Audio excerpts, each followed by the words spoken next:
DHL has just suspended shipping for overseas products above $800. The tariffs are starting to cause shippers to change how they ship. This is Doc here with an update on how the tariffs are impacting luxury e-commerce concerns right now, and it's becoming more and more of an issue. DHL has just suspended shipping some products coming from the EU, and this is really causing some of the luxury e-commerce concerns to be worried about what may be happening next. We are unable to classify products. We don't know if a product that was made in China is qualified because it's just the handle now.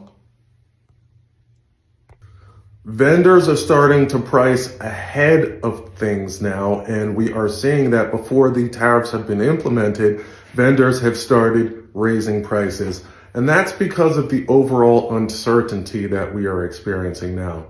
I just had a meeting with an e-commerce concern overseas who is asking for a solution to the problem. How can they reach customers, or how can they have better customer service with this increased uncertainty from tariffs?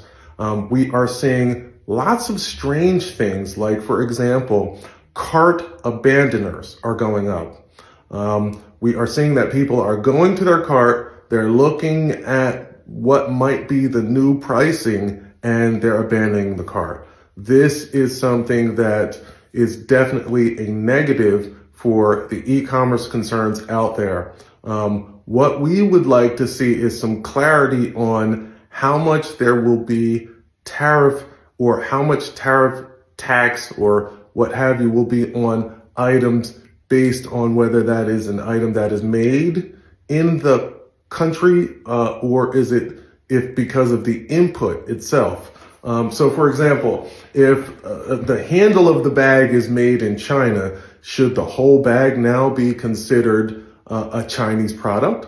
And the e-commerce concerns that I'm working with literally have no idea. If some of the inputs for a pair of clippers are made in China, are the clippers themselves going to be taxed at 145 now? Or will the tariff increase to 145% because it's from China? So retailers have serious questions about what the future holds, and we need some clarity on this issue. I said we're seeing more people abandon their carts, and they're asking questions more.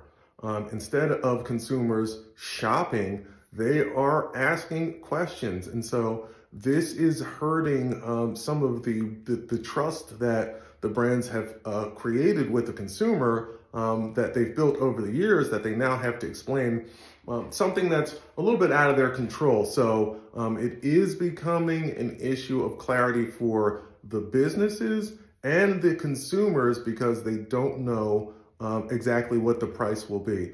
I had a friend of mine who is a retailer. He's a shoe retailer. He too is having problems trying to resell his sneakers because he's having to increase the price. And you'll notice that this is happening across the board. If you go to the Nike website, you may see some pricing in terms of pricing increases there as well.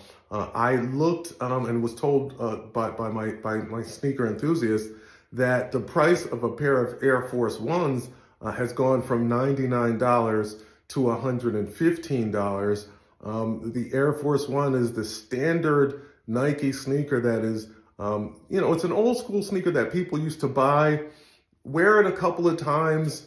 It would get so dirty that you'd pretty much get rid of it. It was pretty much a throwaway sneaker for, $100. It wasn't something that you really cared to keep, like a pair of Jordans. And you didn't really feel the need to keep them clean. You just throw them away. Well, now they're $115. And so you're probably going to see people walking around in some scuffed up Nikes these days because of tariffs.